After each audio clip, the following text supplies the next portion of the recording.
Et d'abord, je voulais remercier d'être nombreux présents. Je ne serai pas trop long. L'idée que je voulais échanger avec vous, c'est deux convictions. La première conviction, c'est que le spatial est en train de migrer d'une économie des infrastructures, c'est-à-dire lanceurs et satellites, à une économie de la donnée et des applications. C'est les applications qui feront l'économie, la valeur ajoutée du spatial de demain.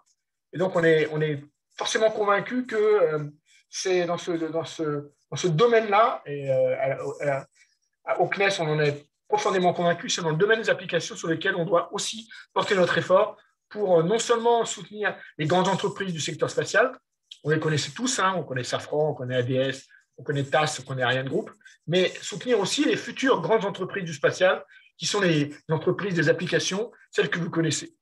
Ça, c'est la première conviction. La seconde conviction, elle est que nous ne connaissons pas et nous n'avons pas à connaître le territoire, les entreprises. Et c'est vous qui les connaissez, c'est les conseils régionaux, c'est les acteurs territoriaux qui connaissent les entreprises, qui savent et qui peuvent nous aider à déterminer qui sont les futurs leaders de demain. Et donc, naturellement, nous avons besoin de vous parce que grâce à vous, on va déterminer quelles sont les entreprises, quels sont les acteurs, quels sont les domaines sur lesquels on doit pouvoir agir. On parle bien sûr des domaines d'application tels que l'environnement, l'agriculture, la santé, les assurances, la mobilité, tous ces domaines-là sur lesquels la mer, je salue mes amis bretons, moi qui suis breton, donc je les salue particulièrement, tout ce qui est la mer, tout ce qui est l'application, on le voit aujourd'hui, c'est au cœur de la révolution du spatial d'aujourd'hui, de demain. Donc, c'est vous qui connaissez vos acteurs, c'est vous qui connaissez le territoire, et donc c'est vous qui allez nous aider à pouvoir développer ces applications sur le territoire national, en France, mais dans l'Hexagone, j'allais dire, mais aussi dans l'ensemble des territoires de la République. D'abord, donc, on est très heureux de pouvoir travailler avec vous sur ce sujet-là. On est très heureux de travailler avec vous dans ce cadre de ce plan de relance qui a été voulu par la DGE, DGRI et DGA. Et on est vraiment très… On remercie beaucoup tous les acteurs, et notamment Christelle de la DINI, qui nous a beaucoup aidés, qui travaille énormément sur ce sujet-là. Elle est convaincue, comme nous, de la capacité qu'ont les territoires à permettre ce développement. Je voulais remercier aussi Didier Lapierre au CNES parce qu'il fait un travail extraordinaire en relation avec vous et que sans lui, je crois que le CNES n'aurait pas cette compétence-là. Et ce que je vais vous dire aussi, c'est qu'on espère, enfin en tout cas, on fera tout pour qu'on soit présent avec vous physiquement dans les pitch days, sur les territoires. En tout cas, moi, j'essaierai d'être le plus présent possible pour échanger avec vous, que ce soit en France métropolitaine, mais aussi en Guyane, à La Réunion, pour pouvoir échanger avec vous, pour mieux connaître vos territoires et mieux connaître vos entreprises. Donc, merci beaucoup. Merci pour le temps. Merci pour la DGE, DGA, DGRI de ce travail. Et merci aussi au territoire pour nous permettre de développer le spatial de demain, le spatial des applications. Merci beaucoup, Gilles, pour cette introduction. Et je me joins à toi pour remercier le CNES d'avoir organisé ce webinaire et remercier tous les participants qui, je vois, sont nombreux malgré l'heure sur l'heure du déjeuner. Donc, merci à tous d'être là. Je suis ravie d'être avec vous aujourd'hui. Donc, pour ceux qui ne me connaissent pas, je me présente. Donc, je suis Christelle Donadini. Je suis adjointe à la chef de département politique spatiale et défense au ministère de la Recherche. Et j'ai aussi la chance d'être chef de projet sur le plan de relance espace. Donc, c'est une mission qui m'a été confiée par la DGE et que j'ai acceptée avec grand plaisir puisque c'est un beau projet. Et donc, je suis là avec vous aujourd'hui pour présenter plus en détail un des dispositifs que nous venons de lancer dans le cadre de ce plan de relance espace, qui est le dispositif dédié aux applications spatiales et qui a la spécificité, comme l'a dit Gilles, d'avoir été vraiment co-construit avec 11 régions qui ont souhaité s'associer à ce dispositif. Donc, je les remercie vivement. Et je suis certaine que grâce à leur participation, ce dispositif aura un énorme succès. Donc, ce que je vous propose, c'est que je vais rapidement situer un petit peu ce dispositif dans le contexte global du plan de relance espace. Et ensuite, je laisserai mes collègues de la DGE et du CNES rentrer plus en détail dans l'appel à projet pour répondre éventuellement à toutes vos questions. Si vous avez des questions, n'hésitez pas à les poser dans le chat, on y répondra à la fin. Je précise également que ce webinaire est enregistré et qu'il sera mis en ligne ensuite sur la chaîne YouTube Connect by CNES pour que toutes les personnes qui n'ont pas pu participer aujourd'hui puissent aussi avoir accès à ces informations. Et si vous avez des questions plus tard, je vous rappelle également que vous pouvez les poser sur la plateforme du CNES. Donc, n'hésitez pas, on est là pour y répondre. Donc, je vous propose sans attendre de rentrer dans le vif du sujet avec quelques mots d'introduction et sur le contexte dans lequel s'inscrit ce dispositif. Donc, sur la première planche, le plan de relance espace s'inscrit dans le plan de relance national de 100 milliards d'euros qui a été annoncé en septembre 2020 par le Premier ministre. Donc, la partie espace est dans le programme qu'on a appelé compétitivité et dans l'action souveraineté technologique et résilience. Donc, ça comprend, l'enjeu vraiment pour nous était de soutenir l'ensemble de la filière qui a été, comme vous le savez, fortement impactée par la crise, du fait aussi que la plupart des entreprises sont également sur le secteur aéronautique. Donc, l'enjeu pour nous, c'était vraiment de mettre en place un plan qui puisse soutenir l'ensemble de l'écosystème, donc des startups, PME, ETI jusqu'aux grands groupes, et aussi dans tous les domaines du spatial, donc les équipementiers, les plateformistes, les satellitiers, les lanceurs et évidemment les applications. Et ça nous tenait vraiment à cœur qu'il y ait un volet dédié à cela. Donc, sur la planche suivante, je vous ai rapidement présenté un petit peu la structuration de ce plan de relance spatial. Je ne vais pas rentrer dans les détails, mais globalement, donc, il y a deux grands blocs. Une partie dédiée aux lanceurs via le programme lanceur de l'ESA et une partie Innovation France sur laquelle on va parler plus en détail aujourd'hui. Et dans cette partie Innovation France, donc, il y a différents types d'appels d'offres ou d'appels à projets, encore une fois, pour répondre aux différentes spécificités et à la diversité des acteurs et des domaines couverts par la filière spatiale. Et donc, le volet C, qui s'appelle le Pitch Days, est le volet sur lequel nous allons aujourd'hui rentrer plus en détail. Et il s'adresse donc plus particulièrement aux startups et aux PME qui proposent des applications spatiales qui seront en réponse donc, à des problématiques proposées par les régions partenaires. Donc, comme vous le savez, l'appel à projet a été publié lundi et ça nous paraissait important de faire rapidement ce webinaire afin de pouvoir répondre à toutes vos questions. Donc, sur l'ensemble de ces dispositifs, la plupart ont été lancés et le CNES est opérateur de l'ensemble des dispositifs. Donc, vous avez aussi des correspondants au CNES qui peuvent répondre aux questions que vous pourriez vous poser sur l'ensemble du plan. Donc, sur le volet C plus particulièrement, je ne vais pas rentrer dans le détail, je laisserai mes collègues ensuite compléter. Mais donc, cet appel à projet, comme je le disais, a vraiment été co-construit avec les 11 régions partenaires pour lesquels vous voyez les logos là, et je tiens encore une fois à les remercier. Il s'adresse, donc, comme je le disais, aux startups et aux PME françaises proposant des applications spatiales. Donc, nous avons défini un thème fil rouge un petit peu conducteur assez vaste pour pouvoir englober l'ensemble des thématiques. Donc, les applications spatiales, tremplin pour l'économie et la société, donc, ce qui fait aussi écho au propos introductif de Gilles. Et donc, ce fil rouge a été décliné par chacune des régions sur une thématique qui lui était propre en fonction de son écosystème, de ses besoins et de ses spécificités vraiment locales. Donc, vous présentera ensuite les 11 thématiques qui ont été proposées, où on a essayé au maximum d'avoir vraiment une diversité dans les domaines pour que vous puissiez trouver, quel que soit votre type de projet, une thématique sur laquelle vous puissiez soumettre un projet. Donc, cet appel est co-construit avec les régions. Il y aura des lauréats financés sur le plan de relance national, donc ce que je viens de présenter, celui qui s'inscrit encore une fois dans le plan de relance France Relance. Donc, ce que propose le ministère de l'économie, des finances et de la relance, c'est de financer 33 marchés sur l'ensemble du Space Tour, donc 3 par région, avec des prix qui seront attribués entre 50 000 et 100 000 euros en fonction de du classement à l'issue des Pitch Days. Et encore une fois, je les remercie. Certaines régions financeront également des lauréats supplémentaires sur la base de leur budget régional. Donc voilà globalement un petit peu dans le contexte dans lequel s'inscrit ce volet. Et je vais maintenant laisser la parole à ma collègue Adoris Gachet, donc chargée de mission spatiale à la DGE et qui suit avec moi ce plan de relance pour vous présenter plus en détail cet appel à projet. Merci Adoris. Merci Christelle. Bonjour à tous, j'espère que vous m'entendez bien.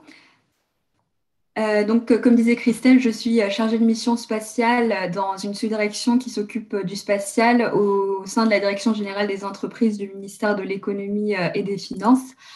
Et donc là, on peut aller sur la slide suivante, s'il vous plaît.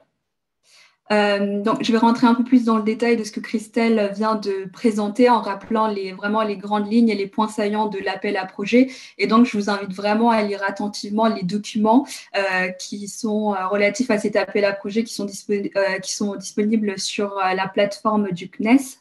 Donc, le but du Space Tour 2021 sera vraiment de permettre à l'État et aux régions qui s'associent au dispositif de pouvoir soutenir les PME, les startups qui développent des applications spatiales. Et par application spatiale, on entend ici en fait des applications, des solutions qui vont mettre en jeu des technologies, des données, des produits et services issus du spatial. On veut également en fait enrichir l'existant dans le catalogue national de solutions innovantes, tout en ayant en fait pour but, comme Christelle l'a présenté, de répondre aux défis sociétaux qui ont été déclinés en thématiques par les régions partenaires du dispositif. Et donc, c'est vraiment l'ambition du plan de relance national de manière générale. Et ce qui a été décliné ici pour le spatial, c'est notre volonté. C'est un maître mot de vraiment travailler avec les conseils régionaux qui sont moteurs du développement économique dans leur territoire, qui connaissent mieux que nous, il faut le dire, l'écosystème et qui sont au plus près des entreprises tous les jours. Et donc, on est vraiment heureux de pouvoir avoir ici 11 régions sur 18 qui sont partenaires du dispositif. Et plus globalement, le but, c'est aussi de montrer que le spatial, voilà, c'est un vecteur de développement économique et le spatial est vraiment un outil et un secteur clé pour répondre à des défis sociétaux et notamment les défis qui sont relatifs à la transition écologique. Et enfin, on a l'ambition, l'objectif, et ça, je pense que c'est partagé par tout l'écosystème et notamment le CNES, de voir en fait un développement de la communauté des utilisateurs du spatial et de vraiment diffuser ces applications-là dans l'économie de manière générale. Plus concrètement, ce qui est attendu dans les projets qui seront présentés, ce sont des solutions qui sont concrètes et répondant aux défis sociétaux.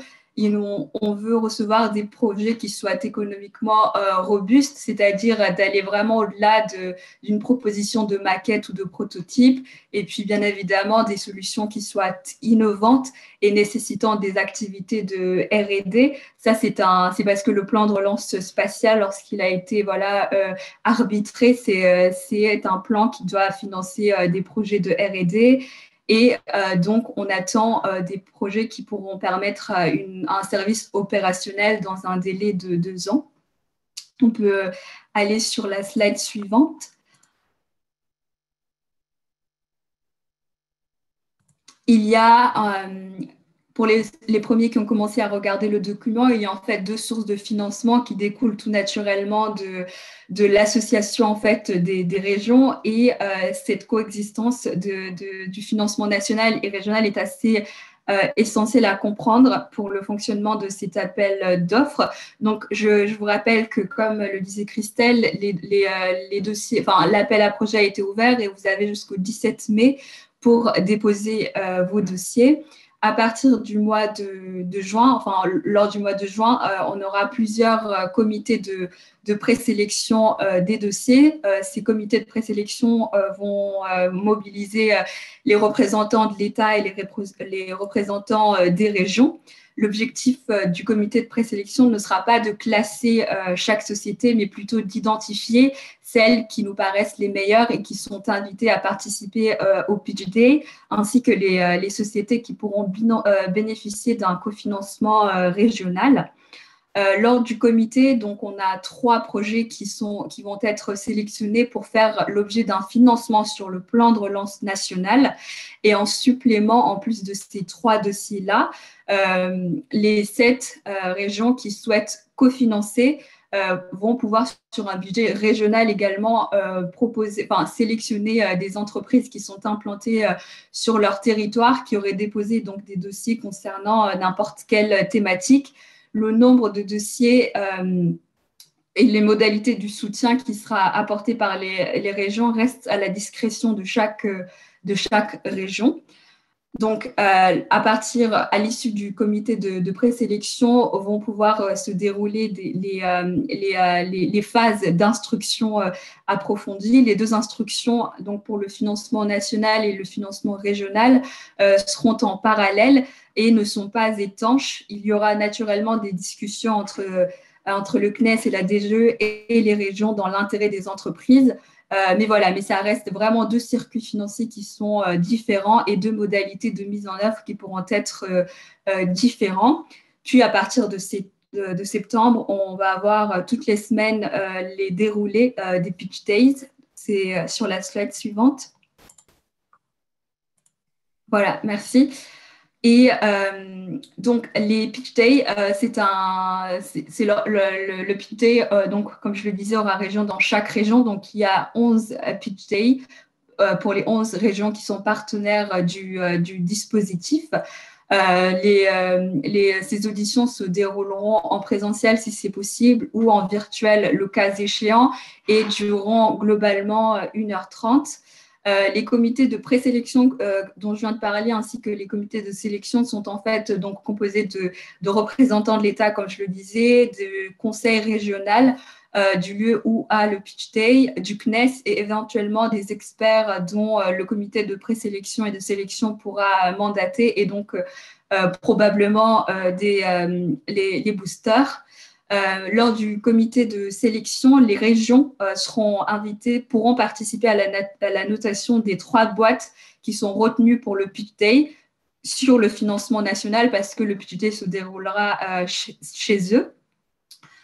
C'est un événement qui sera dynamique et qui permettra de prendre une décision assez vite après l'événement, de sorte que les 3 candidats qui ont été présélectionnés sur le financement national, en fonction de la note qui leur sera attribuée, pourront repartir avec un prix de 100K pour le premier, de 75K pour le deuxième et de 50K pour le dernier. Pour le troisième, et ces marchés seront passés par le CNES, donc quelques jours après le Pitch Day. Les gagnants de prix régionaux seront aussi auditionnés à ce moment-là s'ils sont connus et si la région le souhaite également. On peut passer sur la slide suivante. S'agissant donc des thématiques et du calendrier prévisionnel, comme le disait Christelle en début de présentation, il y a eu un fil national qui a été décliné en différentes thématiques que vous avez là sous les yeux. De même, vous avez aussi sur ce tableau en fait les régions qui vont pouvoir cofinancer. La Guyane, on attend encore la décision pour un financement supplémentaire régional de la Guyane, ainsi que les dates prévisionnelles des différents Pitch Day. On peut passer sur la slide suivante.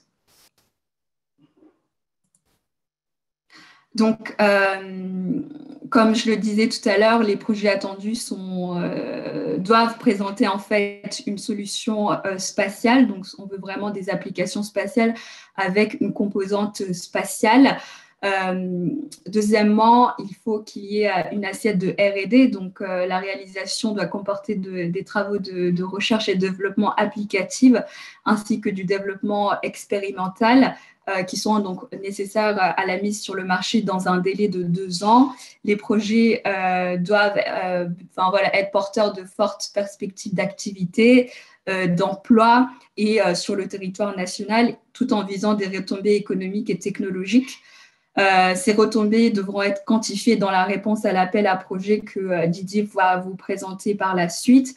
Et puis enfin, le dernier point, mais voilà, dans tous les cas, c'est lorsque vous candidatez, vous répondrez à une thématique et donc il est nécessaire que chaque projet qui pourra être déposé, peu importe les thématiques, puisse vraiment être en réponse à l'enjeu qui est mis en avant par la région. Merci beaucoup. Je vais donc laisser la parole à Didier, sauf si vous avez quelques questions à ce stade. Je ne sais pas si Isabelle, tu en as relevé. Alors, plus qu'une question, j'ai relevé un commentaire par rapport au choix de la manière dont va se tenir le Pitch Day, en présentiel ou en distanciel ou mixte. Quelqu'un qui relève que ce n'est pas équitable pour les candidats. Parce qu'effectivement, peut-être que le fait de présenter pour certains en présentiel et d'autres à distance ne donne pas la même dimension à leur présentation. Oui, alors sur ce point, c'est évidemment on ne sait pas encore, hein, compte tenu de l'évolution de la situation sanitaire, mais on essaiera évidemment, une fois qu'on verra un petit peu plus sur les conditions de septembre, d'avoir quelque chose d'homogène pour évidemment avoir une égalité de traitement entre tout le monde.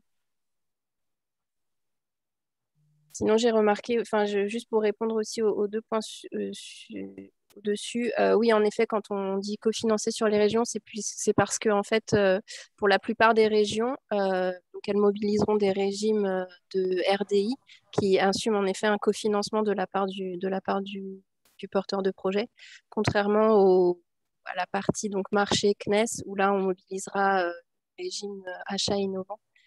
Qui permet donc, un financement à 100%, mais Eric reviendra tout à l'heure sur ce point-là. Et pour le dernier point, en effet, Didier, j'ai vu, toujours très vif, a déjà répondu, mais en effet, une entreprise qui n'est pas dans une région partenaire peut quand même répondre à l'appel à projet. Évidemment, il n'y a aucune limitation.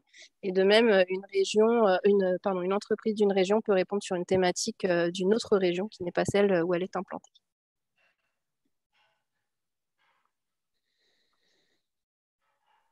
Du coup, peut-être, Didier, je te laisse peut-être poursuivre pour rentrer un petit peu plus dans le détail. Oui, pardon. Donc, effectivement, bonjour à tous, Didier Lapierre. Donc, je travaille au CNES. Je suis dans la direction de M. Gilles Rabin et dans la sous-direction compétitivité et développement que pilote M. Jérôme Rousseau, qui est aussi le responsable pour le CNES de l'ensemble du plan de relance. Et moi, mon rôle, je suis chargé des partenariats stratégiques avec les régions et les métropoles. Et puis, dans ce cadre-là, j'ai pris le rôle d'assurer la coordination pour le CNES de tout ce qui tourne autour du volet C. Donc là, tu pourrais peut-être passer à la planche suivante. Voilà. Donc moi, en fait, je vais vous parler des différents critères donc, que vous avez dans le cahier des charges. Et la première planche, en fait, elle est particulièrement importante parce que sans ça, vous allez travailler pour rien. C'est de savoir ce qui rendra éligible ou pas votre dossier. Donc, il y a des éléments assez classiques. Effectivement, il vaut mieux répondre dans les délais. De toute manière, sans ça, vous ne pourrez pas parce que la plateforme va être fermée. En respectant les consignes. Bon, il y a peut-être un point sur lequel on insiste un peu plus parce qu'on s'attend et bon, j'espère que vous donnerez raison à avoir beaucoup de réponses. Donc, on vous a proposé, là, il y a un dossier de candidature. Vous avez dû remarquer qu'il était sous Word, ce qui va vous permettre de le récupérer et de l'utiliser plus facilement. Et il faut en respecter la forme parce que sans ça, on risque d'avoir des difficultés pour pouvoir vous lire et ça serait dommage. Dossier complet, ça vous vous en doutez. Il y a un point important qui a été souligné c'est éligible aux startups et aux PME. Alors, je crois qu'il y avait une question là pour savoir si c'était au sens européen ou pas. Donc, je pense que c'est la définition européenne. Moi, ce que j'ai retenu, c'est moins de 250 personnes, je crois.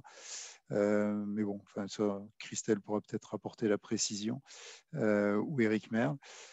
Ensuite, il y a un aspect qu'on précise quand même, parce que pour nous, ça nous paraît évident, on est le CNES, agence spatiale, mais il est évident que si vous nous proposez des projets qui n'utilisent pas des données, qui n'a pas un lien avec le spatial, on va dire, ils ne pourront pas être retenus.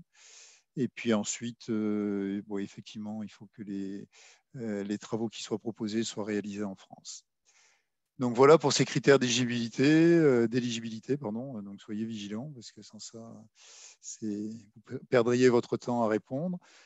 Donc maintenant, je vais vous présenter les autres critères, ce qui vont permettre d'apprécier les projets que vous allez nous proposer. Alors, il y a 3 grandes familles de critères. Alors, elles n'auront pas forcément tout à fait toute la même pondération, hein, on est en train d'en discuter. Par contre, elles sont toutes importantes, hein, donc de toute manière, il faut, enfin, je veux dire, c'est important pour vous de les connaître. Donc, normalement, ça ne fait que reprendre les éléments qui vous ont dit, qui vous ont été donnés avant, hein, puisque sans ça, on se serait trompé. Donc le caractère innovant, ça a été précisé. Une des raisons à ça, c'est Adoris qui l'a indiqué. C'est en fait l'origine du financement, hein, qui oblige, qui amène à avoir des TRL, je crois, jusqu'à 8, mais ce qui laisse quand même pas mal de marge. Ensuite, ce qu'on souhaite, c'est donc des projets qui vont pouvoir être mis en œuvre sur une échéance relativement raisonnable. On parle de 18 mois à 2 ans. Donc l'objectif, c'est pas de rester à des niveaux maquettes ou prototypes, comme malheureusement ça arrive parfois, hein, parce que c'est un job assez compliqué de pouvoir rendre un service opérationnel. Bon, et le côté défi sociétal, en fait, c'est pour faire le pendant avec le plan de relance qui, ça a été dit au début, là, mais il est articulé autour d'écologie, compétitivité et cohésion. Alors, on est dans la partie compétitivité, mais en fait, l'aspect écologie, on essaye quand même d'y veiller. Donc, c'est pour essayer d'accélérer la conversion vers une économie française, donc qui soit un peu plus durable.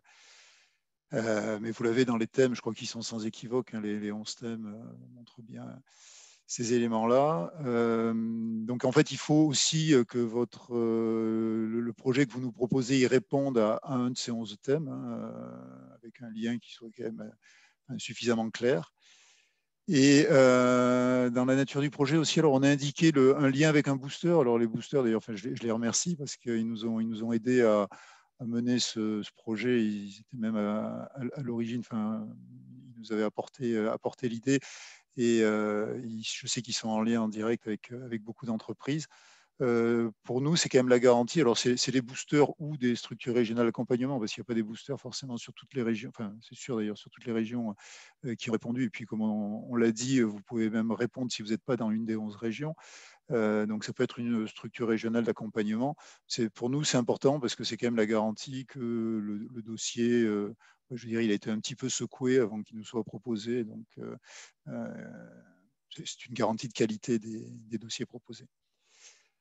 Je propose de passer à la seconde famille, donc les impacts dits socio-économiques.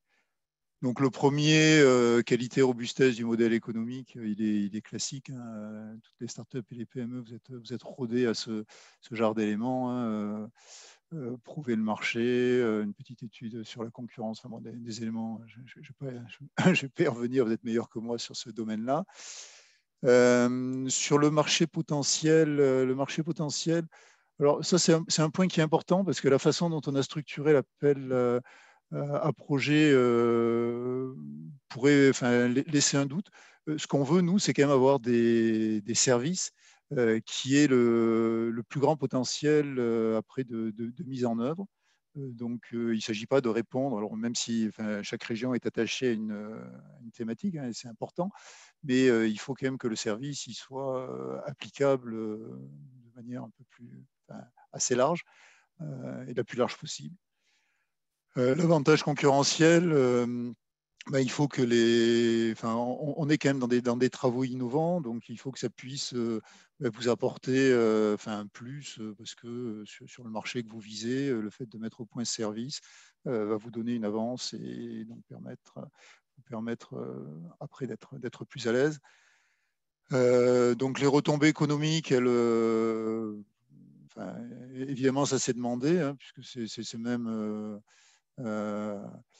je veux dire, un fil rouge sur l'ensemble du plan de relance. Ce qu'on entend par là, c'est vrai que les créations d'emplois, c'est vraiment important. Emploi de tout type, je crois qu'il y avait une question aussi là-dessus. Mais si ça peut permettre d'avoir un petit peu moins de chômeurs et d'offrir des jobs aux jeunes et aux moins jeunes, ça serait très bien. Et les retombées sociétales seront plus ou moins implicites, puisque par rapport au thème que vous nous avez proposé, on aura enfin, j'espère du moins, des réponses à toutes les problématiques ou les thématiques qui ont été exposées. Donc, je te propose de passer, Isabelle, à la famille suivante. Alors, maturité, crédibilité, bon, ça, vous avez dû le voir quand même, on insiste pas mal là-dessus. J'ai vu que quelqu'un disait, est-ce qu'il n'y a pas une petite contradiction à demander des éléments innovants, mais en visant une maturité, une crédibilité du projet? J'ai envie de lui répondre que j'espère que c'est faisable, parce qu'on mobilise quand même de l'argent. Il y a plus de 2,5 millions qui sont mobilisés par l'État, donc quelque part un peu par tous les citoyens. Donc, l'objectif, c'est quand même que ça serve à quelque chose. Et donc, pour essayer de pousser un peu dans ce sens, nous, ce qu'on vous demande, alors ce n'est pas un critère obligatoire, mais ça serait quand même un plus, c'est si vous avez la possibilité d'avoir une lettre d'engagement, un mail, enfin on n'est pas très exigeant sur le formalisme, mais qui puisse nous laisser penser que derrière votre idée, il y a aussi des personnes qui ont envie d'utiliser ce service. Ça serait un plus. Après, nous, on va noter, et là, on a des experts. Je parlais des boosters tout à l'heure, mais il y a aussi toutes les personnes du CNES qui travaillent avec moi sur ce projet, qui vont analyser si ce que vous proposez, c'est réaliste. Et bon, si vous ne faites pas des paris sur des éléments qui arriveront que dans la prochaine génération de satellites, là, on veut des résultats un peu avant. Donc ça va être regardé. Après, il y a la pertinence de la durée du projet. C'est-à-dire qu'il faut effectivement que vous soyez en capacité de le réaliser en 1 an, 18 mois. Et donc pour ça, par rapport à ce que vous allez nous proposer, par rapport au nombre de personnes qu'il y a dans votre entreprise, il faut que tout ça soit cohérent. Capacité opérationnelle et financière, ça reprend un peu ces éléments-là. C'est votre aptitude à mener à bien le projet. C'est développé dans le cahier des charges. On a précisé quels sont les éléments un peu plus précis qu'on voulait voir là-dedans.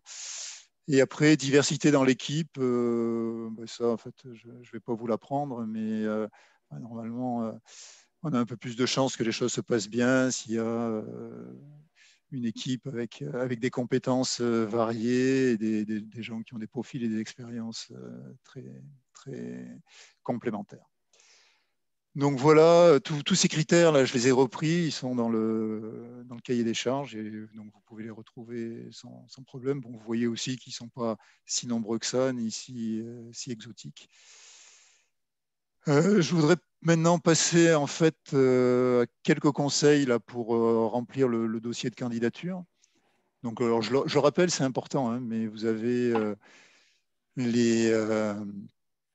sur le dossier de candidature, il y a même un nombre de pages qui est imposé. On est assez exigeant là-dessus, tout simplement parce qu'on s'attend à avoir une centaine de dossiers à devoir lire en 1 mois, 1 mois et demi. Donc, il faut qu'on puisse aller à l'essentiel dans vos réponses. Et ensuite, vous avez dû vous en rendre compte, il y a 4 parties sur lesquelles je vais revenir. Je ne vais pas les détailler. Puis on rappelle quand même aussi la date de fin est le 17 mai à 12h heure de Paris, puisque je les salue, et la Guyane et la Réunion qui sont partenaires. Et puis, bon, il peut y avoir des sociétés qui sont même dans d'autres régions de France. Donc, je te propose de passer à la planche suivante. Sur les éléments clés, donc on vous demande, et là c'est la responsabilité de celui qui va porter la réponse, de dire sur quelle thématique vous vous positionnez, c'est-à-dire sur les 11, sur la grille qu'a présentée à Doris, vous aviez 11 thématiques, une par région, donc c'est à vous de dire que votre service répond à ce choix de thématique. Et bon, après, faites attention quand même, parce qu'on vérifie qu'il y a une cohérence entre ce que vous nous avez dit et la thématique. Donc, mais ça, je dirais, il faut vraiment le faire, sans ça, on va vous le demander. De le préciser, ce n'est pas nous qui allons les redistribuer. Et après, il y a aussi un autre point sur lequel nous avons déjà développé, qui est ce double financement, un financement, on l'a dit, national avec le budget et les 3 prix, et puis les régions qui peuvent éventuellement apporter aussi, vous proposer leurs outils. Mais pour ça, il faut que vous nous autorisiez explicitement à passer votre dossier. Donc, il y a une case à cocher à la personne de la région qui, bien sûr, respecteront toutes les clauses de confidentialité par rapport à ce type de document, mais pour pouvoir l'instruire aussi de leur côté.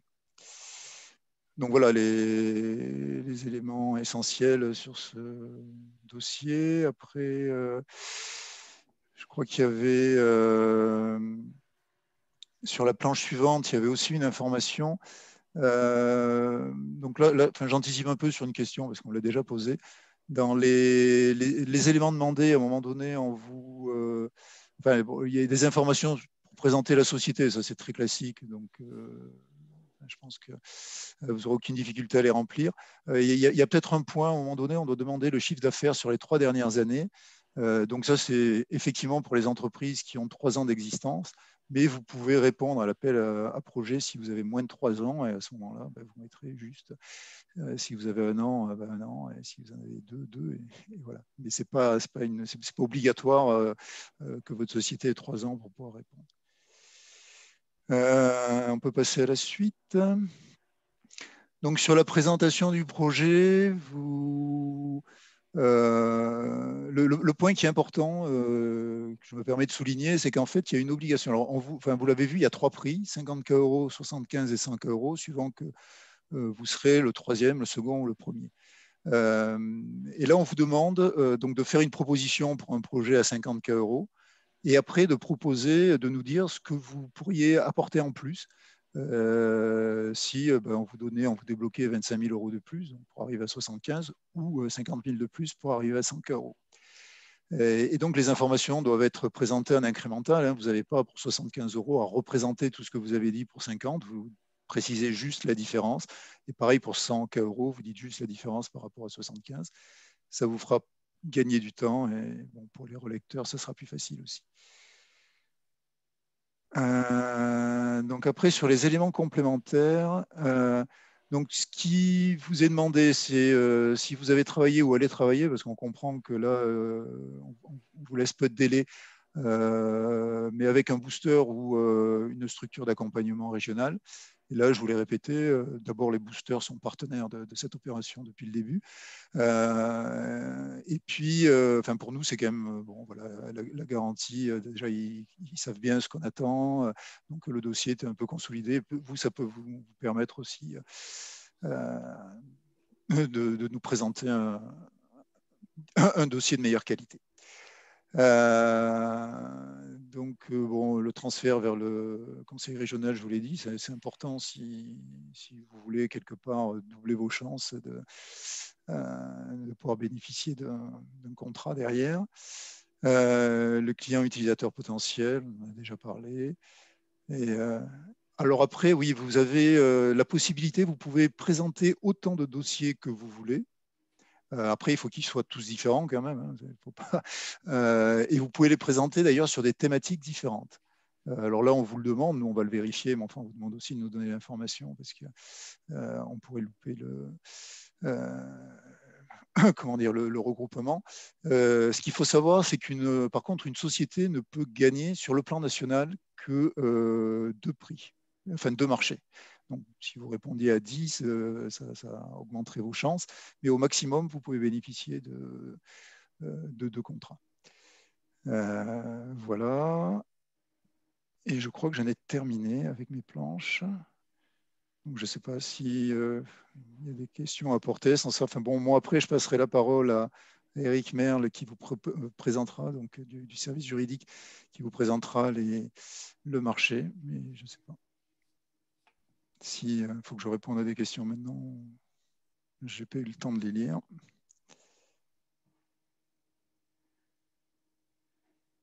Ce qu'on peut faire éventuellement, parce que tu n'as pas pu lire les questions en même temps qu'elles tombaient, on peut passer à la présentation d'Eric. De toute façon, à la fin de vos présentations, il y a un temps de questions-réponses. Et là, on pourra synthétiser les questions du chat et essayer d'y répondre au mieux. Mais ça marche, faisons comme ça. Bien. Merci Didier, bonjour à tous et à toutes. Donc, je suis Eric Merle. Alors, je travaille au sein de la direction des achats du CNES. Je suis chef du service achats, lanceurs et des directions fonctionnelles.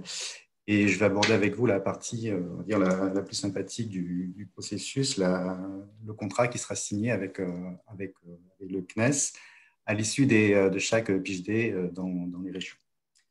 Donc, au dossier qui a été largement présenté auparavant, il y a un projet de base de marché qui est annexé.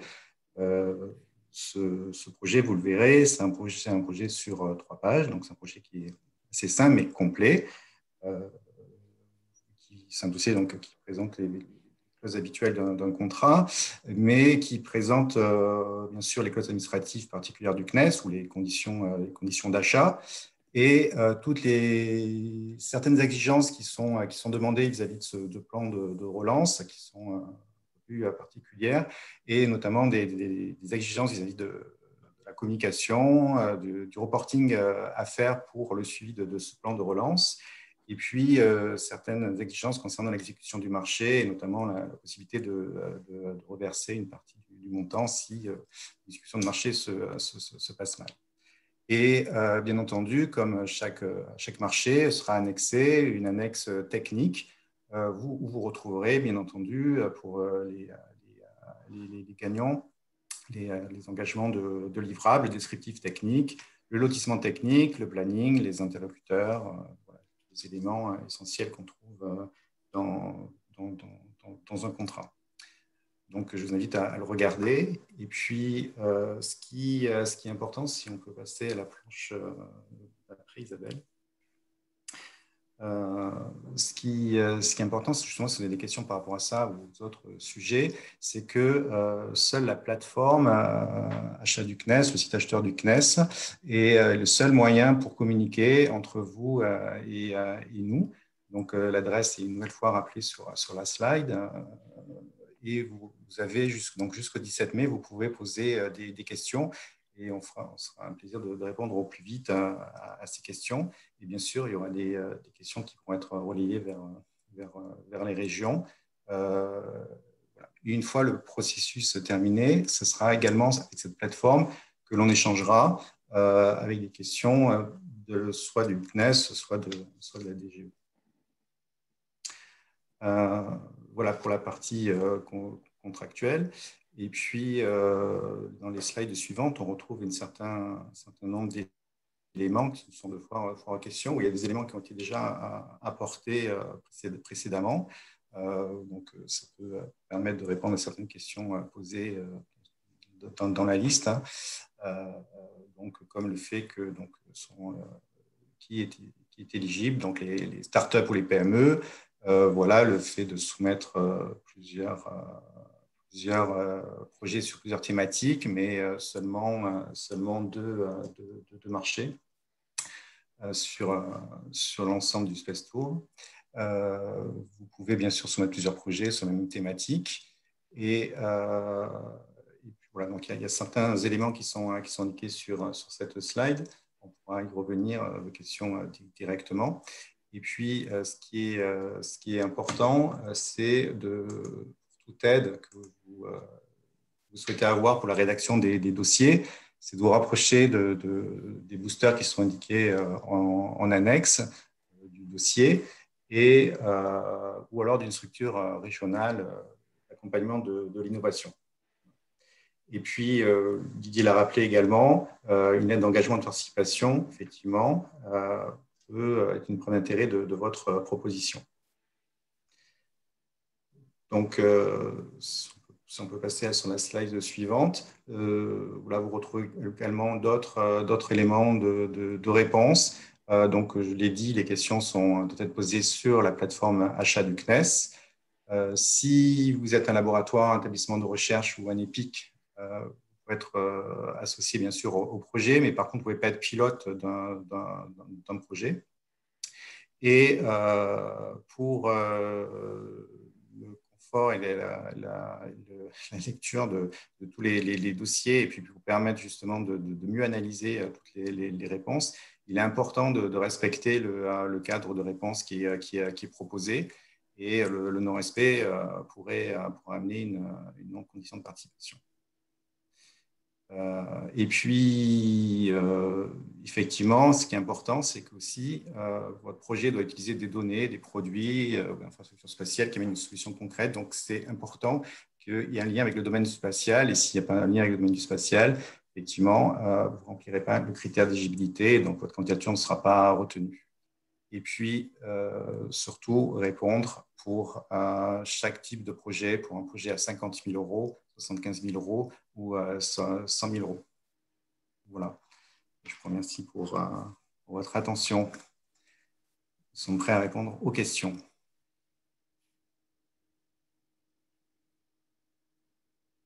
Oui, donc je ne sais pas comment on fait pour les questions, parce que j'ai vu qu'il y en avait quand même beaucoup dans le chat. Certaines ont déjà reçu des réponses, d'autres pas forcément. Bon, les parcours dans l'ordre où elles sont arrivées. Estelle et Adori, peut-être que vous avez eu le temps de synthétiser un peu les questions pendant les interventions de Didier et Eric. Oui, alors en effet, ça va très vite, Oui. avec aussi des réponses qui vont très vite. Et je remercie du coup Federica Adragna.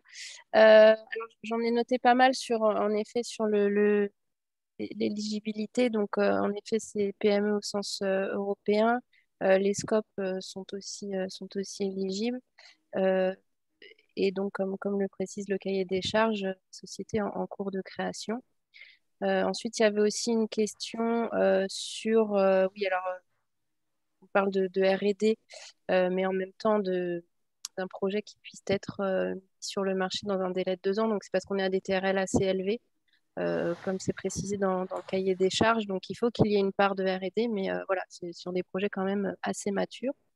Il y avait pas mal de questions sur la labellisation, donc elle n'est pas exigée, hein, il n'est pas exigé d'avoir une labellisation par un pôle. Par contre, ce qu'on vous encourage, c'est vraiment à échanger avec le booster de votre région ou des dispositifs de soutien à l'innovation afin qu'ils vous aident vraiment à ficeler au mieux votre projet pour qu'il soit voilà, vous ayez un très bon dossier.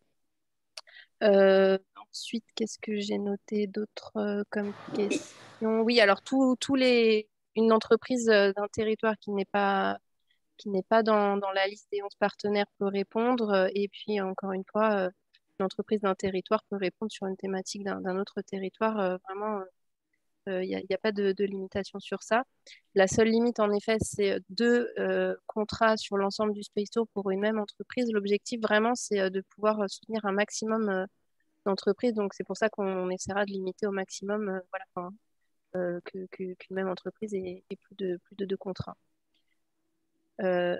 Alors après, en effet, les conditions de financement sont vraiment différentes entre les prix nationaux et ce qui sera financé par les régions, hein, puisque, encore une fois, elles mobiliseront des dispositifs pour la plupart qui sont en lien avec le régime RDI. Et donc, ça, ce sera vraiment en fonction de chaque région et du dispositif qu'elles souhaitent mobiliser. Et c'est pour ça qu'elles pourront éventuellement faire appel, vous recontacter à l'issue du dépôt pour avoir éventuellement des informations complémentaires. Et donc, c'est pour ça qu'on l'a bien précisé dans le cahier des charges, dans le dossier de candidature. Je ne sais pas si vous avez vu. Vas-y. Oui, j'ai relevé une question sur la labellisation par le booster. Est-ce qu'il faut qu'on soit, lorsqu'on est labellisé, c'est parce que c'est par la région qui porte le sujet? Oui, c'est le booster de la région qui accueille le pitch day qui doit apporter la labellisation. Il y avait une autre question sur est-ce que le marché visé peut-il être exclusivement pour l'export? Je dirais pas sous le contrôle de tous, oui, mais dans la mesure où les travaux sont bien réalisés en France et qu'on a une génération en fait potentielle d'emploi sur le territoire national. Il y avait une autre question toujours sur les régions. Oui, les régions font bien partie du comité de sélection et de présélection. Et j'ai noté, oui, une petite appréhension pour une favorisation des dossiers qui seraient de la région. Je dirais que non, ça ne devrait pas poser de problème étant donné que l'État et le CNES font partie du comité de sélection et que nous avons une autre logique sur le financement national où là, l'objet sera bien de financer les meilleurs dossiers, les meilleurs projets, parce que c'est sur du financement national et nous n'avons pas d'argumentaire régional à mettre en avant.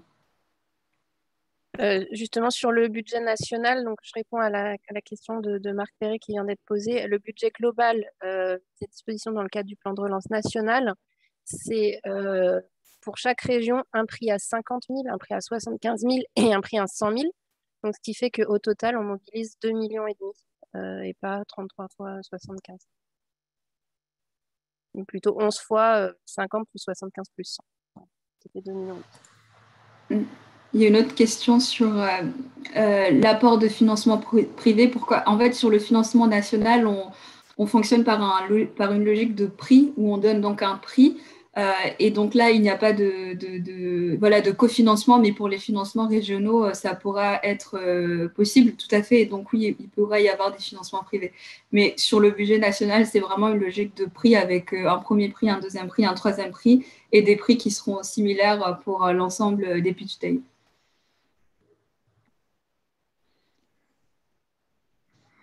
Enfin, moi, je vois une question aussi sur est-ce que les régions pourront financer des projets de leur thématique dont les porteurs ne sont pas implantés chez elles.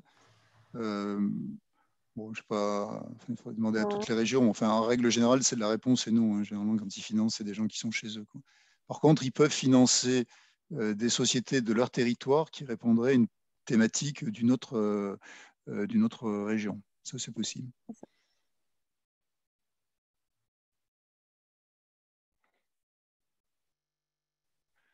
Après, il y avait un problème sur le niveau de subvention. Alors, les niveaux de subvention des régions, ça va dépendre des outils qu'ils vont mettre en œuvre.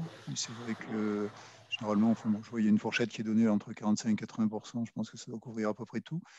Et c'est vrai que sur le plan national, le financement est potentiellement à 100%. C'est-à-dire qu'on n'exige pas un cofinancement. Bon, après, si vous voulez en faire un et l'intégrer dans un projet plus ambitieux que les 50, 75 ou 100 euros, c'est possible, mais il y a effectivement cette différence entre les deux modes de financement.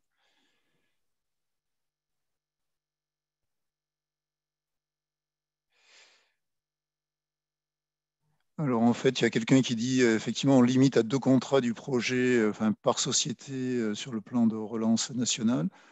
Et il est tout à fait possible, si les réponses sont vraiment très bonnes, que la région, puisque en l'occurrence, vu la personne qui pose la question, ça serait la région Bretagne, puisse elle aussi financer, si les sujets l'intéressent, en complément. A priori, je ne crois pas que les régions feront une restriction par rapport à ça.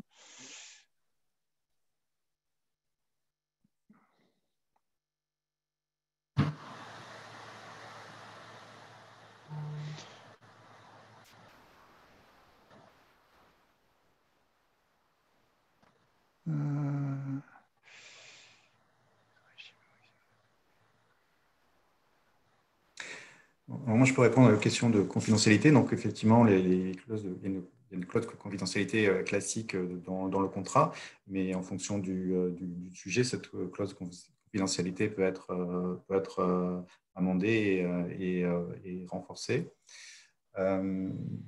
Concernant également les exigences vis-à-vis du plan de relance, et notamment sur le fait d'exiger un reversement, effectivement, on a complété l'article résiliation du CCAGPI où on précise qu'on peut résilier le marché en cas de non-exécution, de retard significatif ou alors s'il y a des modifications substantielles des conditions d'exécution du marché. Effectivement, on pourra exiger dans ce cas-là le reversement du montant qui était déjà versé. Bien entendu, il y a un compte de résiliation qui est associé. Merci Eric. Je vois une question sur quelqu'un là qui pose un truc sur les données techno produits spatiaux en nous demandant est-ce que c'est comme ActinSpace. Bon, alors pour ceux qui ne connaissent pas, ActinSpace, c'est un startup week-end là, qui est organisé plutôt pour les étudiants. où effectivement, ce qu'on essaye aussi, c'est de valoriser des technologies. Enfin, au départ, c'était fait, ça a été lancé, enfin, ça a été lancé par le CNES à partir des brevets du CNES. Donc, bon, on faisait un effort effectivement pour poser des défis à partir de nos brevets. Là, c'est pas du tout ça, quoi, hein. Là, en fait, c'était pour expliciter le lien avec le spatial. Ce qui est vraiment important, c'est que le projet que vous allez nous présenter mettre en œuvre quelque part un lien avec le spatial. Et bon, il faut quand même, vous avez le droit d'hybrider, vous pouvez faire tout ce que vous voulez, mais il faut quand même que le lien il soit réel. Et donc, on a essayé de l'expliciter en disant, bah, c'est l'utilisation de données, de techno, de produits. Mais non, on va pas vous les donner, ils ne sont pas référencés et vous pouvez les prendre où vous voulez. Enfin, ce qui est visé derrière, en fait, on est là, nous aussi, enfin, pour faire la promotion du spatial. Ça a été rappelé là, dans les objectifs par Doris, je crois. C'est montrer que le spatial, en général, enfin, avec un S majuscule, on va dire, est en capacité d'aider au développement économique et sociétal. Donc, c'est vraiment dans cet esprit. Et après, il y avait une question, ça je ne sais pas, est-ce que Eric ou Christelle, vous serez peut-être, est-ce que si un groupe industriel est dans un consortium porté par une PME, est-ce qu'il est éligible?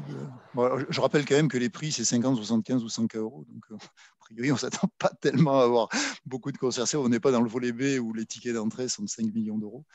J'avoue que ce cas-là, on ne l'avait pas encore étudié. Enfin, du moins, moi, Théoriquement, oui, c'est pas incompatible, hein, c'est pas incompatible. Après, il faut montrer que le montage soit souple, efficace surtout, et que la pertinent. PME puisse piloter correctement le grand groupe. Donc ensuite, j'ai quelqu'un qui indique, en fait, quelque part pour résumer, si les projets attendus partent bien des besoins marchés, non du techno-push. Je pense qu'on peut répondre oui. En fait, bon, après, c'est toujours difficile de séparer les deux, mais parce qu'il y a quand même, il faut nous proposer des projets qui n'ont pas encore été, des services qui n'ont pas encore été déployés, hein. Mais par contre, effectivement, on a le souci, nous, on aura le souci de vérifier que ce qui est proposé correspond bien à une attente. Et c'est d'ailleurs pour ça qu'on vous demande, si possible, d'avoir une lettre d'intention de quelqu'un intéressé par l'utiliser, quoi. Donc, s'il fallait répondre par oui, par non, je répondrais oui. Après, tout dépend de ce qu'on appelle le besoin marché, jusqu'où on va. Mais oui, je crois que vous l'avez compris. On a vraiment envie que derrière, il y ait une transformation et qu'on ne s'arrête pas à des maquettes et des prototypes. Alors, je vais revenir sur la question. Comment ça va se passer concrètement? En fait, en effet, une région pourra financer un projet d'une PME de son territoire qui ne répond pas sur sa thématique, mais sur celle d'une autre région. Concrètement, lors des comités de présélection où il y a donc des représentants de l'État, des régions et du CNES, on va partager, donc si les porteurs ont autorisé en cochant la case, évidemment, avec la région, l'ensemble des dossiers qui auront été soumis à la fois sur sa thématique et les sociétés implantées sur son territoire qui auront répondu sur d'autres thématiques. Donc, elle aura bien de la visibilité sur l'ensemble et c'est lors de ces comités de présélection qu'on verra quels sont les meilleurs projets et on répartira ensuite ceux qui seront plus orientés sur le plan national ou sur le volet régional. Mais voilà, il y aura vraiment de la transparence complète pour une région sur l'ensemble des projets qui auront été soumis par les entreprises, même si c'est sur une autre région. Et aussi, alors sur la question justement de la portée des projets, pas du tout, et au contraire, hein, si le projet a une portée régionale, nationale et y compris aussi à l'export, c'est au contraire un point très très positif.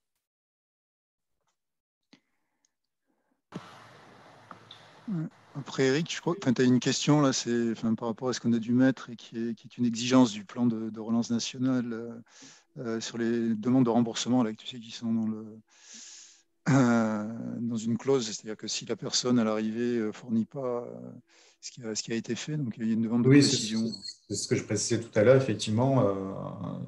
Vous trouverez, effectivement, on a complété l'article résiliation sur ce cas-là. Effectivement, si le marché n'est pas exécuté, effectivement, le CNES a l'obligation de reverser à l'État le montant loué. Donc, on aimerait que cela soit dans le contrat. Ce que j'ai oublié de dire aussi, c'est que dans le dossier, il y a un tableau également qui résume aussi les principes de propriété intellectuelle qui sont demandés au titre de ce contrat. Important aussi. Et Eric, est-ce que tu peux répondre à la question de l'achat innovant? Est-ce que c'est un financement soumis à la règle des... Alors, effectivement, les marchés, qui sont passés au titre de ces montants-là sont négociés au titre du décret achat innovant, ce qui nous permet de négocier directement avec les sociétés qui vont être sélectionnées pour passer le pitch D. Donc, ce sera une négociation en direct dans le cadre de ce décret-là. Le décret est limite à 100 000 euros. Vous comprenez pourquoi on va jusqu'à 100 000 euros. On a une question aussi sur les SAT. Donc c'est Jean-François Kong là, qui demandait est-ce qu'on peut utiliser une plateforme d'une SAT je vais dire oui, enfin, en tant qu'outil, ça ne pose pas de problème. Par contre, si la question c'est est-ce que la SAT peut déposer un dossier, a priori, ce n'est pas vraiment fait pour eux. Je ne pense pas qu'ils aient un statut ni de start-up ni de PME. Sur le côté peut-elle être pilote, j'aurais tendance à répondre non. Mais la plateforme, il n'y a pas de problème pour l'utiliser, bien au contraire. Il y a également une question sur la propriété intellectuelle, si Eric pouvait répondre. Mais tout figure dans le cahier des charges par ailleurs. Je crois que c'est une question de Jean-Philippe. Oui, je ne le vois pas, mais effectivement, il y a un tableau qui résume en fait les droits qui sont demandés au titre du contrat. C'est clair. Et bien sûr, si vous avez des questions par rapport à ces droits, vous pouvez poser une question via la plateforme et on vous répondra. La question était de savoir si la propriété intellectuelle reste à l'entreprise ou si elle doit être transmise. Non, le CNES demande juste un droit d'utilisation des résultats. Mais ça reste dans l'entreprise, bien entendu. Oui, après, je vois qu'il y a eu un échange, effectivement. Je pense qu'à Doris, à un moment donné, tu as peut-être répondu un peu vite là, sur le fait qu'un booster peut aider une entreprise de sa région à répondre éventuellement à une thématique d'une autre région. Ça, après, c'est leur business, quoi. Je veux dire, nous, on n'intervient pas. C'est Loïc Chanvillard qui pose la question, si effectivement il y a une entreprise de la région sud qui veut répondre à un dossier Bretagne, c'est tout à fait recevable. On ne va pas demander au pôle Morespace de vérifier le travail qu'a fait une entreprise de la région sud.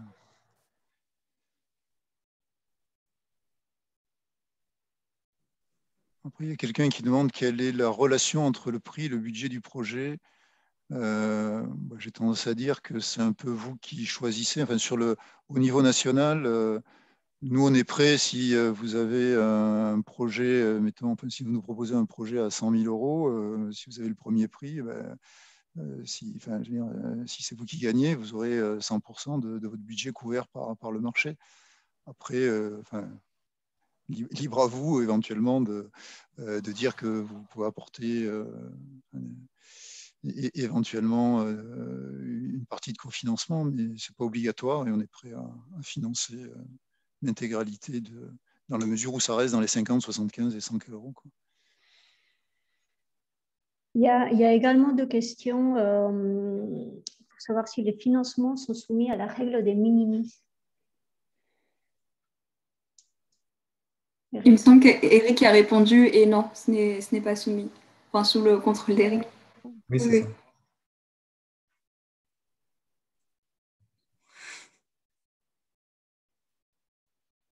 Didier, il y a une question pour toi pour l'après-plan de relance. Pour les projets qui pourront être soutenus via le plan de relance, est-ce qu'après, ils pourraient envisager d'être soutenus de façon plus conséquente par le CNES ? Oui, en fait, généralement, on essaye, nous, normalement, on va faire vraiment ce qu'il faut pour repérer les meilleurs produits, enfin les meilleurs projets. Hein, et c'est vrai qu'au CNES, on a quand même tendance à essayer de se concentrer sur les projets qui en valent la peine. Par contre, on ne vous paiera pas deux fois la même chose. C'est-à-dire que si vous avez mis au point un service intéressant grâce au plan de relance et que par ailleurs, après, vous voulez le compléter, préparer oui, voilà, des compléments, on pourra tout à fait le regarder avec les différents outils dont on dispose. Ce n'est pas exclusif. Mais enfin, la règle, c'est qu'on ne paiera pas deux fois la même chose. Quoi. Ça, c'est clair. Je pense qu'en plus, on n'a pas le droit et puis on n'a pas envie. Quoi.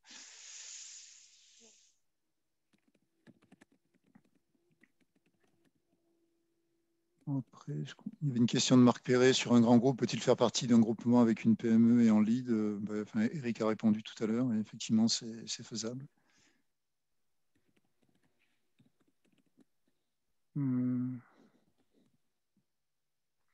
Après, il y a une question, il me semble qu'on y a répondu aussi, mais enfin, comme c'est assez riche comme appel à projet, des fois, c'est bien de répéter un peu.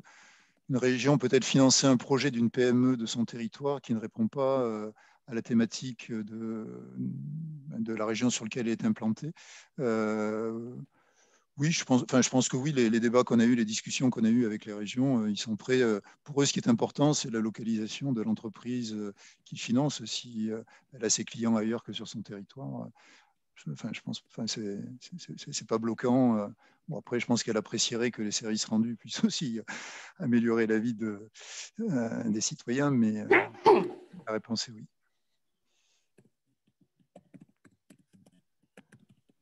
Il y avait une question également, alors je ne sais plus si on a répondu ou pas, de savoir si un projet qui est en phase de création peut être éligible à condition qu'il soit créé pour le Pitch Day.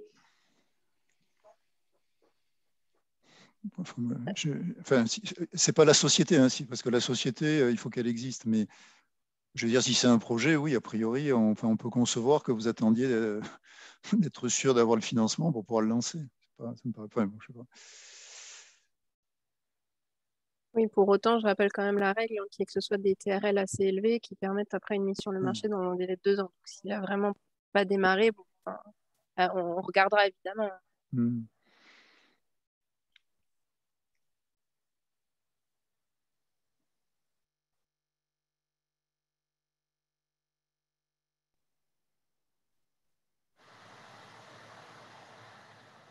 Non, s'il y a des questions importantes auxquelles on n'a pas répondu, n'hésitez pas à les reposer parce que c'est un peu compliqué de remonter. Il y a eu tellement de questions qu'il est difficile de remonter sur le chat. Donc, s'il y en a qui sont importantes et qui n'ont pas eu de réponse.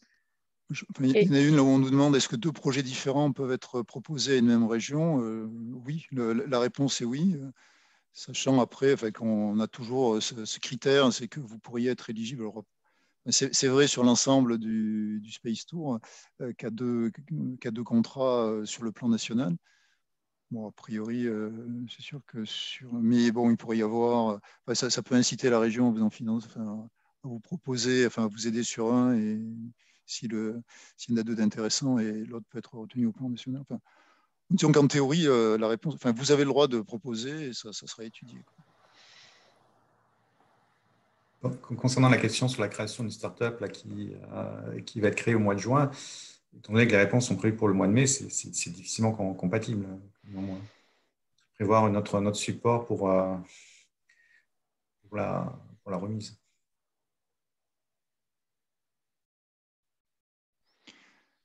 Alors après, je vois la question, Christelle, là, que tu m'as indiqué. En fait, je me permets d'apporter une précision là. C'est-à-dire la personne qui demandait, en gros, est-ce qu'on peut faire une première étape avec le plan de relance et puis après se faire financer la suite. Il faut quand même que ça soit consistant. Nous, on va vous comparer avec des gens qui vont nous dire on a un service là qui est en capacité d'être opérationnel à 18 mois, 2 ans. Si vous vous dites ce qu'on vous propose, il faudra derrière que le CNES remette 200 000 € pour arriver à un truc opérationnel. Bon, à mon avis, vous serez même bien noté que quelqu'un qui d'entrée nous dira on sait faire avec ce qu'on a déjà fait, plus ce qu'on pourrait avoir. Donc voilà, je me permets d'apporter cette précision.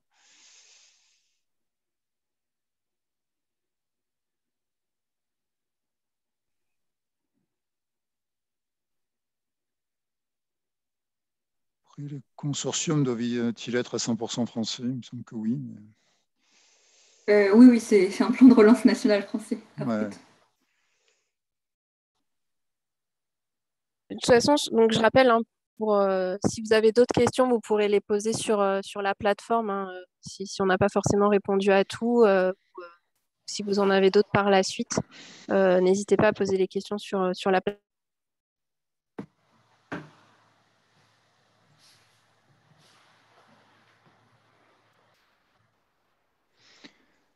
Moi, je vois qu'une dernière question, enfin la dernière question, pour l'instant du moins, un service qui serait orienté public et avec un financement, oui, oui, tout à fait.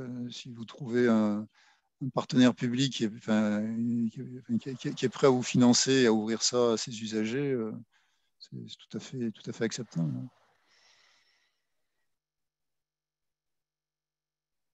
Je vous dis, enfin, l'objectif, enfin, je l'ai dit plusieurs fois, mais enfin, on va veiller quand même à ce qu'il y ait un maximum de chances, à ce que ça ne reste pas sous la forme d'une maquette ou d'un pot, quoi, mais que tout soit réuni pour essayer de le transformer, même si on sait que c'est compliqué et que c'est impossible d'avoir toutes les garanties, mais c'est vraiment l'idée quand même. Je vois que le fil de questions se calme un petit peu, donc je pense qu'on va pouvoir conclure. Et encore une fois, hein, n'hésitez pas à poser les questions sur la plateforme CNES, on y répondra très rapidement. Je vois que Massa Tanaka nous a rejoint, donc je propose de lui laisser la parole pour quelques mots de conclusion.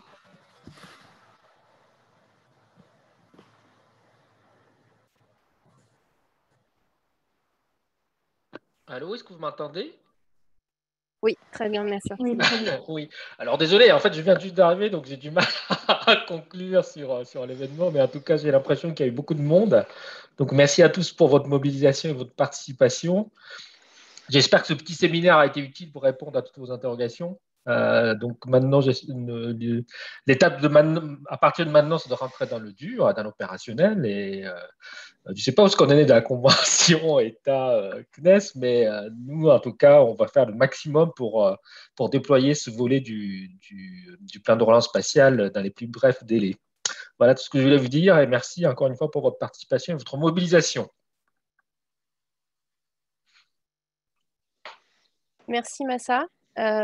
Je remercie aussi donc, tous les participants pour vos questions et puis aussi un grand merci au CNES qui, je rappelle, est opérateur de l'ensemble du plan et en particulier sur ce volet C qui est très très actif. Je remercie vraiment Didier pour le lancement de cet appel, pour l'organisation du webinaire et puis surtout pour la suite, puisque on compte sur vous pour déposer un maximum de projets. Et après, le comité de présélection aura beaucoup de boulot, mais c'est pas grave, on attend vraiment de bons projets de votre part. Donc, merci à tous. Et encore une fois, n'hésitez pas à poser vos questions sur la plateforme. Oui, je pense qu'effectivement, on peut remercier la DGE aussi, parce que c'est un projet dont on rêvait depuis longtemps et ils nous ont permis de le rendre concret et réel. Donc ça, c'est vraiment très bien. Les régions aussi qui ont répondu présentes. Les boosters, j'ai répété, qui sont là depuis le début. Et puis, voilà, comme l'a souligné Christelle, on espère vous avoir intéressé, que vous allez répondre nombreux et on peut vous assurer qu'on regardera avec beaucoup d'attention toutes les réponses que vous nous faites. Il faut savoir aussi, et là, c'est vrai qu'Eric aurait pu aussi en dire un mot, c'est la deuxième fois que le CNES se lance dans une opération Pitch Day et que pour la direction des lanceurs, où c'était beaucoup plus orienté technique, c'était sur les suites d'Ariane et des différents lanceurs. Ce qui s'est passé aussi, c'est que certains sujets qui avaient été identifiés à travers le Pitch Day, même s'ils n'avaient pas gagné, ont pu être repris par d'autres outils. Donc, c'est quand même intéressant. Ça vous donne une possibilité de vous mettre en évidence. Tout à fait. Et à la direction des lanceurs également, il y a un autre Pitch Day qui est en cours sur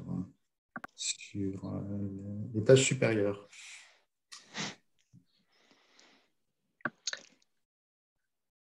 Très bien. Merci Didier. Oui. Il y a quelqu'un qui Pardon, allez-y. Allez-y. Non, allez-y. Il y a des questions sur la possibilité de revoir le webinaire. Il sera disponible sur la chaîne YouTube Connect by CNES. On vous facilitera les liens via les différents réseaux. Il sera disponible dans quelques heures ou demain, je pense, maximum. Parfait. Merci à tous et puis rendez-vous le 17 mai. Merci à tous. Merci Au revoir. beaucoup, Inès. Au revoir. Merci, au revoir.